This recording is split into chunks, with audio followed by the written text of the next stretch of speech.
Good morning. Daniel Swartz here from Sweet Home Farms. Always dreamed of owning some property and having my own farm, and I was in an arrangement where I was going to work off 119 acres and work the land, and I had a little farm going on that, and we couldn't, after 10 years, we couldn't finalize the deal, couldn't come to an agreement, so I don't have that, but I have 20 acres. My wife and I paid off this beautiful 20 acres that I'm standing on. I'm going to turn the phone around and give you a little look-see. It's not much. There's a lot of bottomland and brush. But the most beautiful thing about this 20 acres is it's ours. It's paid off in full. We're building a home on it. We're going to build our dreams on it. And I've learned over the years more is not always better. Sometimes it's better to start off small, get a good solid foundation, and from that solid foundation a man can do great and wonderful things. This is the brushier section of this. Got a real nice maple there. Got a lot of black ash. The main tree that I have growing down in my bottomland here, I have approximately 6 acres of top ground. Nice, flat, good farmland, good place to build a house. When I say flat, I mean it's dead level.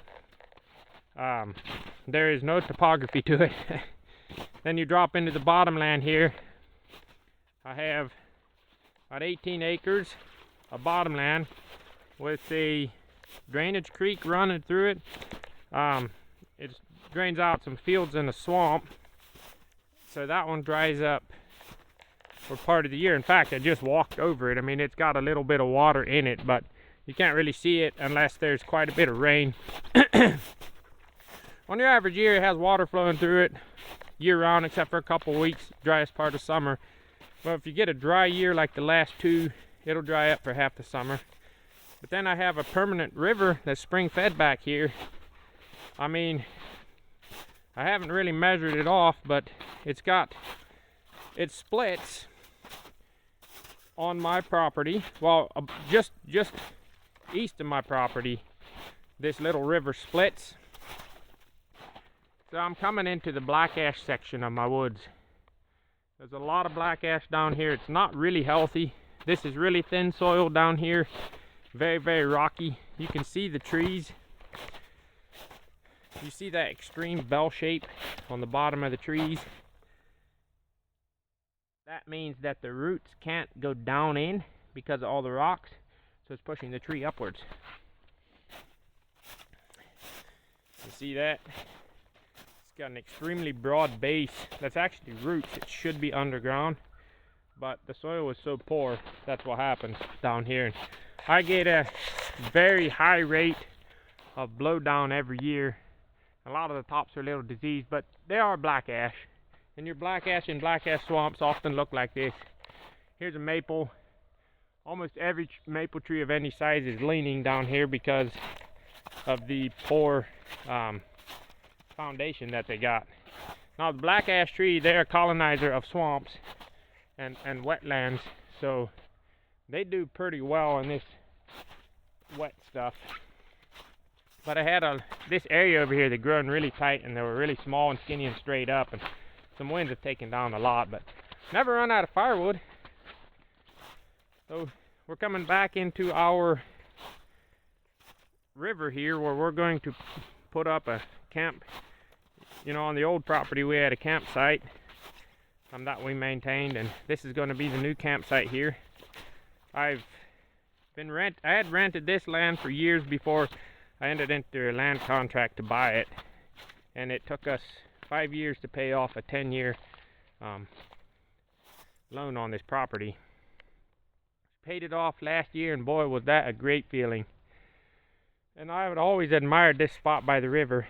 But see, this is our little spring-fed creek here. So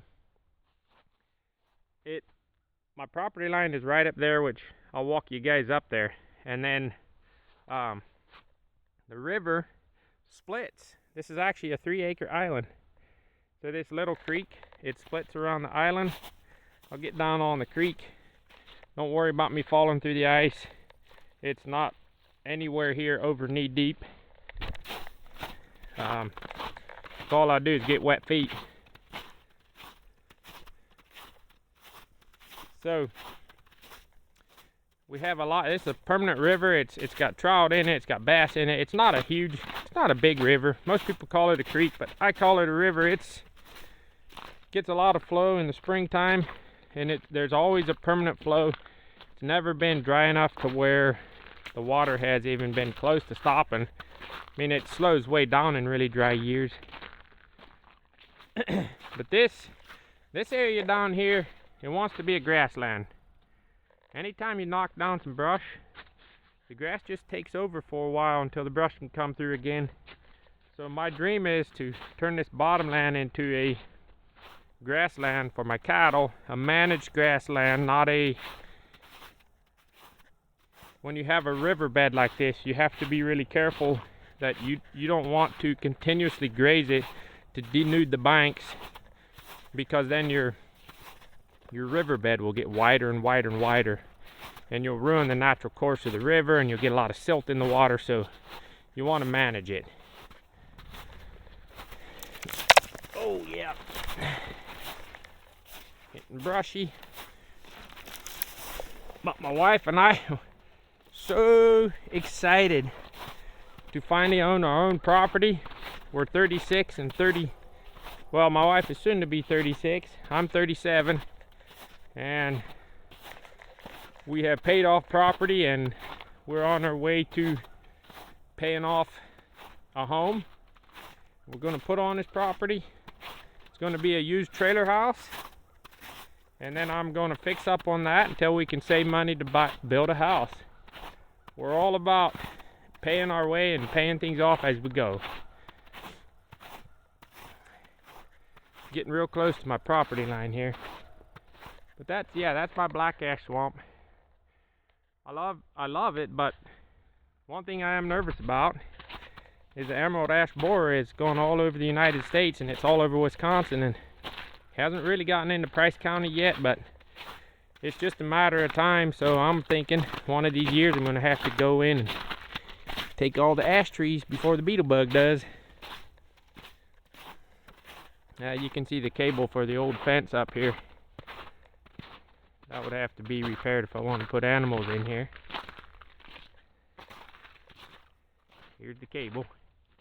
If that shows up on here or not. I put this in years ago, but we haven't had animals back here in years. So, river comes through here, and it goes up around over there. Just thought y'all might like a little tour.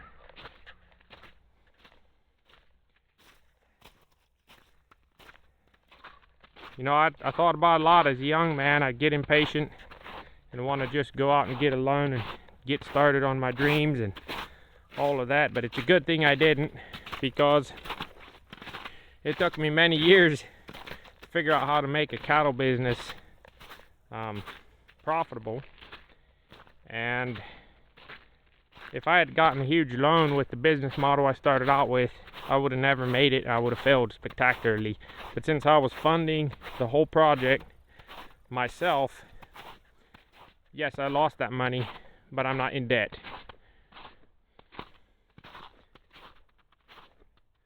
It's worth being patient, figuring things out. I'm only 37. My kids are growing.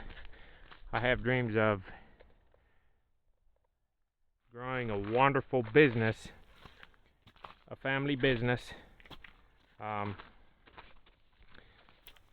where my kids grow up in the business and they get treated fairly. We all work together to build a dream, and you know, if that's not their dream when they're adults, they're free to go do as they wish and build their own dream. There's so much grass down here, the trees. I want to have a silvopasture environment down in here.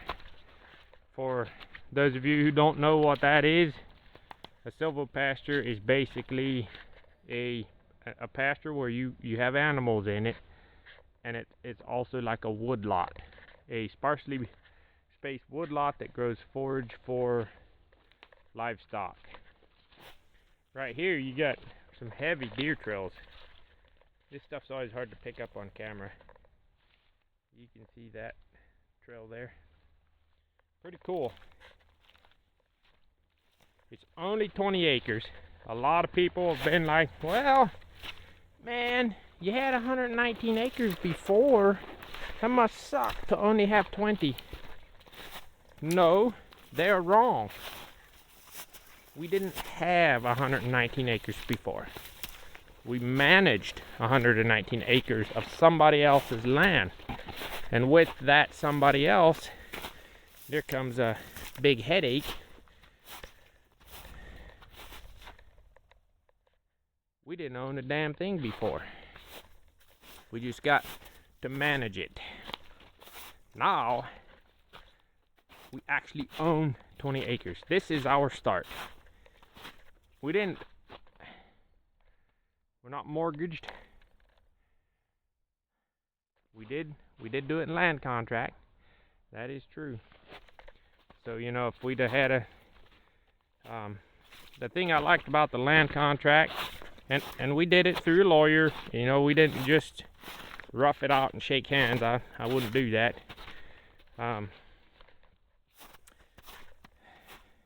Thing I like about the land contract is that it's like paying rent for all these years, and then if I forfeit on my payments and I can't make the payments, they get the land back.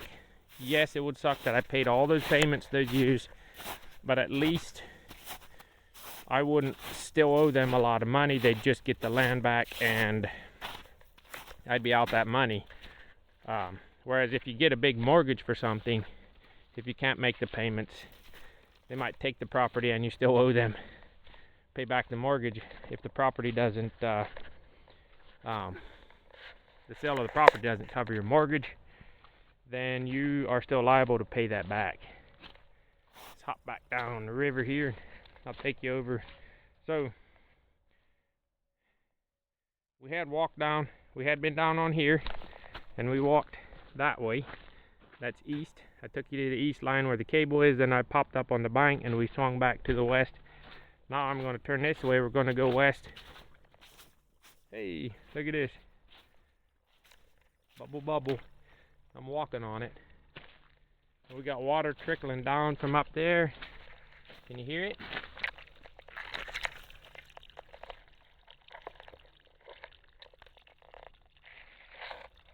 Pretty cool. Boy, if I could, I'd spend my days back here. One day it might be possible. I'd love to get a little sawmill back here, and when I get the time to take these ash trees down and log them. Check this out. I've always loved things like this as a kid. I know in the past, this tree's been here for as long as I can remember. Even though this wasn't our land, you know, we did rent it. Before I entered the land contract, we were renting it. And I was back here a lot. And this was, my dog pulled some coon out from under this tree many times. You got that cavern under in there. It is pretty cool. And who's to say there ain't anything in there now? There might be.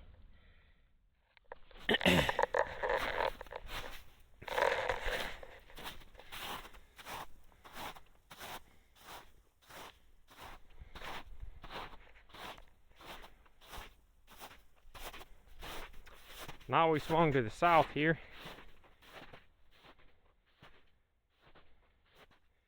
So to make this river a little funner to play on, I'll be clearing out a lot of this brush.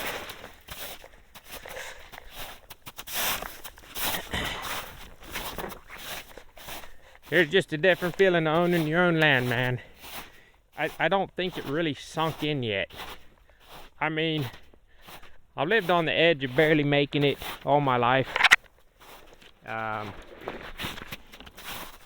Working really hard and just barely getting the animals taken care of and just barely making enough money to pay for everything. And it's just in the last couple years where I've really started to figure things out. I mean, I knew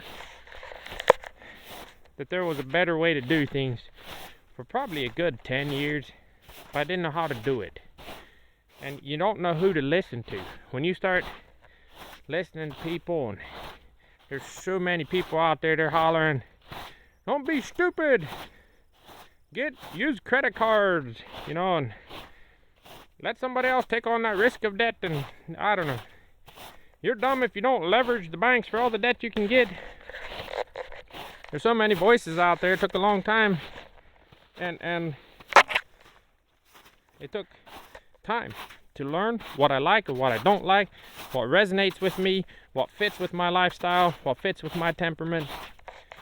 And this feels like a new chapter in my life where I'm settling down.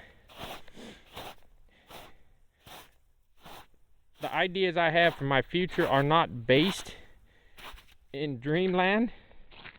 They are based in facts. They are based in facts and truths that I have accumulated, living the life that I have lived. You can see the open water there. So right where I'm walking right now. Oh, and we got turkey tracks. Check that out. We got wild turkey back here. And we have some, this here, that is grouse poop. It's just one thing I love about the Wisconsin wilderness is you get into the woodlands like this, you're just teeming with wildlife. See the pines in the distance there? Those are not on my property. But right where I'm standing, there was a beaver lodge in the bank there, and the beavers had stored their winter's worth of food in there. That's a really deep hole. Now the beavers are gone. I'd like to get in that hole. It'd be a great swimming hole. It was deeper than my head, and pull out all the branches that the beaver put there and cut that brush down, and we could jump off the bank into the deep hole. It's going to be great. It's so much, you know, we fixed up the old property that we lived on too, and that was fun. But thinking about doing it to our own property is so exciting. So you can see the fence post here, the corner fence. That is our south property line. And then we have a little bit of high ground here that doesn't flood. It's not much. It's 1/4, 1/3 of an acre. But this little bit of high ground actually grows hardwood trees. It's really early succession forest right now. It's just got some cherry trees, some ash trees, some elm trees. Well, the black cherry in this setting grow just extremely twisted trees that aren't really valuable for anything other than firewood. And the emerald ash borer is coming through, so you can't depend on the ash coming up in there to be much of a forest. And we've had the Dutch elm disease here in Wisconsin for many, many years, so you can't depend on those little saplings to make a very nice place. So I have noticed a lot of oak seedlings around, and our plan is, which the wildlife, like if the beaver come in again, they take those oak saplings right down. So my plan is to come in this area. Here, we'll walk up. I see a beaver chewed tree up there.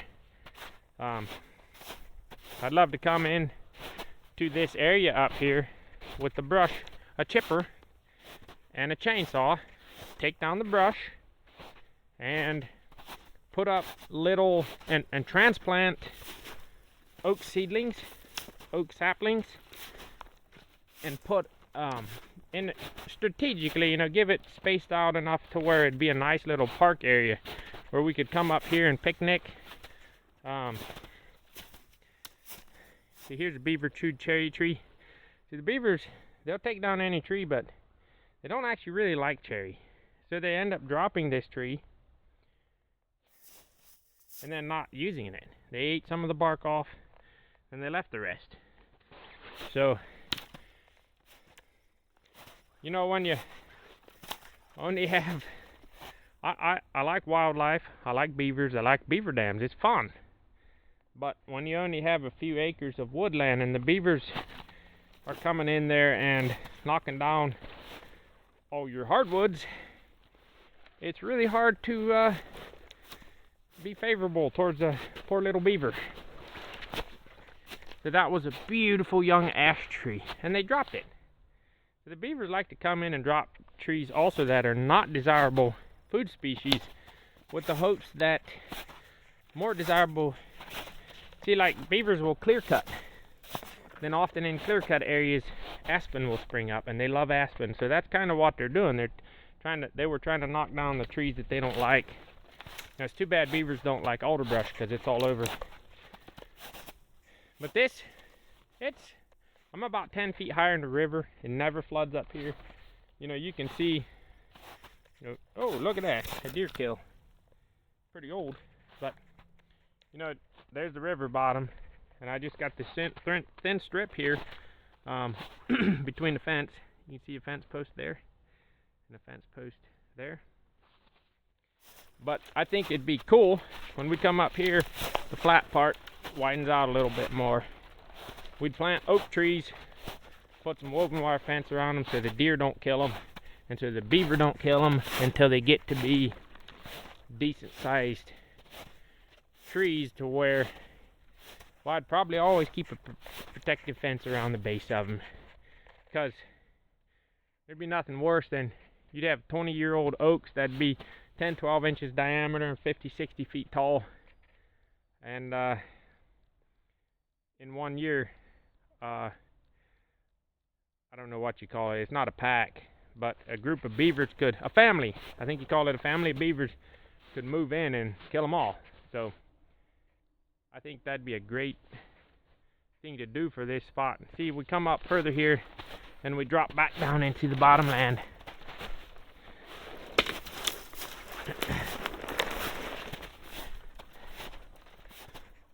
Drops right off. That's a drainage creek there that comes from, over in the top ground over there. You can see the river's flowing really good right here. I'm pretty much, my property line is right down in that little swale there. It's pretty cool. This arm of the river used to not exist. This used to be all bottomland here, and the river took a big old loop-de-loop around and back where I was in at first, and then, I'd say 15 years ago, it cut right through it cut the big old loop off. Anyways, that's enough rambling. It's a lot of fun. I love to walk through the woods and just enjoy. Thought you all might too. Have a great day.